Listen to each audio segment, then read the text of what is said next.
Hello guys, Radhe Radhe, Ram Ram. आज की story है कलयुग के ऊपर कि कलयुग में क्या कुछ चल रहा है और पुराने ज़माने में जो नहीं होता था और हमें उसे बदलना चाहिए।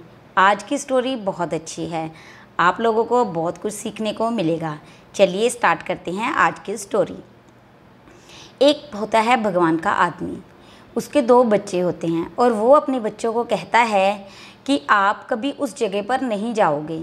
वो उन्हें बहुत रोकता है। वो किसी एक पर्टिकुलर जगह की बात कर रहा होता है कि आपने वहाँ पर नहीं जाना, लेकिन आपको तो पता ही है जो बच्चे होते हैं वो कहाँ मानते हैं। जिस चीज़ के लिए उन्हें रोका जाए वो चीज़ तो सबसे पहले करके देखते हैं कि ऐसा वहाँ पे क्या है। तो वो बच्चे क्या करते हैं, उस जगह पर जाते हैं। अंदर के अंदर डरते भी हैं कि अगर पापा को पता चल गया तो बहुत डांट पड़ेगी, लेकिन फिर भी वो वहाँ पर चले जाते हैं। जैसे ही वो वहाँ पर पहुँचते हैं तो वो देखते हैं कि एक गिरिजा होती है जो मांस खा रही होती है और राम राम का नाम ले रही होती है। वो चीज़ देख कर बड़े हैरान होते हैं। थोड़ी आगे बढ़ते हैं। जब थोड़ी आगे बढ़ते हैं तो वो देखते हैं कि जो गाय है वो अपनी बच्चियों का दूध पी रही है, चूंघ रही होती है गाय। ये भी देखकर वो बड़े हैरान होते हैं कि ये कैसे पॉसिबल है। फिर वो और आगे बढ़ते हैं। वो देखते हैं जो कोने 3 खूह होते हैं, बीच वाला खूह खाली होता है और 2 कोने पे होते हैं। जो कोने वाला खूह होता है वो एक दूसरे से जुड़े होते हैं और वो एक दूसरे को पानी दे रहे होते हैं, और जो बीच वाला खूह होता है वो खाली होता है। जब वो ये देखते हैं तो वो बड़े हैरान होते हैं कि ये क्या, इसका क्या मतलब हुआ।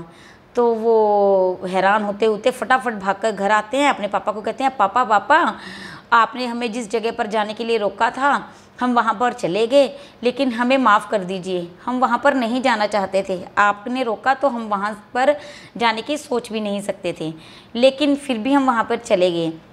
पर हमने वहाँ पे एक ऐसी चीज़ देखी जिसको देखकर हम बहुत हैरान हुए और हम उसके बारे में आपसे जानना चाहते हैं। जैसे ही ये बात होती है तो उसके पापा बड़े हैरान होते हैं और हंसने लग जाते हैं। कहते हैं, बेटा मैंने वहाँ पर तुम्हें जाने से रोका था ना। बच्चे कहते हैं, हाँ पापा, लेकिन हमसे गलती हो गई। पर वो कहते हैं कि अब आप हैरान क्यों हो। फिर वो बच्चे बताते हैं कि पापा ये कैसे हो सकता है, एक गिरिजा मांस खा रही है और भगवान का नाम भी जप रही है। तो वो आदमी उसे कहता है, बेटा ये कलयुग का हर एक आदमी करेगा, जो मांस मच्छी सब कुछ खाएगा, हर मतलब दूसरों को तंग करेगा, ब्राइब्स लेगा, जिसको हम रिश्वत कहते हैं, रिश्वत लेगा, सब कुछ करेगा, लेकिन भगवान का नाम भी लेगा। जैसे कि मुंह में राम राम और बगल में छुरी, वो वाला काम। तो आजकल ऐसे ही हो रहा है, हर एक इंसान धोखाधड़ी ये सारा गलत काम कर रहा है, लेकिन मुंह से राम राम का नाम भी बोल रहा है, जो उसे बिल्कुल भी फलदायी नहीं होता। फिर वो बच्चे कहते हैं, पापा पापा हम आगे बढ़े तो हमने देखा कि गाय बच्चे का दूध पी रही है। हमने तो सुना था और देखा था कि बच्ची गाय का दूध पीती है। वो कहते हैं, ये कलयुग है बेटा, कलयुग में क्या होएगा, एक माँ अपनी बेटियों से लेकर खाएगी। पुराने ज़माने में बेटियों के घर का पानी पीना भी पाप होता था, लेकिन आज के ज़माने में माएँ अपने बेटियों के घर का खाया करेंगी।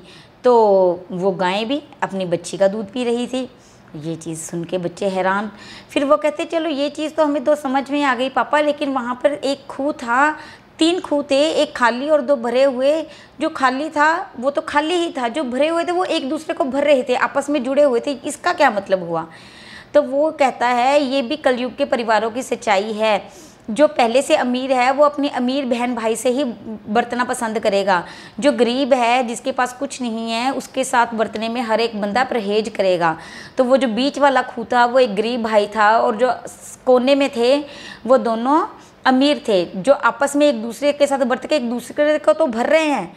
वो उसको पैसे देता है तो वो उसको पैसे देता है, वो उसके बच्चों को खिलाता है तो वो उसके बच्चों को खिलाता है, लेकिन जो गरीब है उसको कोई नहीं पूछता।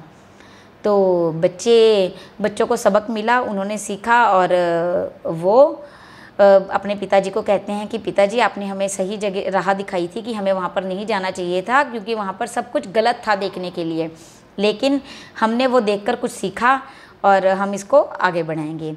तो दोस्तों, आज की स्टोरी हमें यही बताती है कि कलयुग इतना हो गया, इतना बढ़ गया है कि इसमें ऐसी सारी चीज़ें होने लगी हैं जो पहले के ज़माने में नहीं होती थी। तो हमें अपने आप में थोड़ा सा बदलाव लाना चाहिए, इसमें थोड़ी सी चेंजेस करने चाहिए ताकि हम इस कलयुग को दोबारा सतयुग में बदल सकें। अगर आपको मेरी स्टोरी अच्छी लगी हो तो लाइक करें, शेयर करें, सब्सक्राइब ज़रूर करें।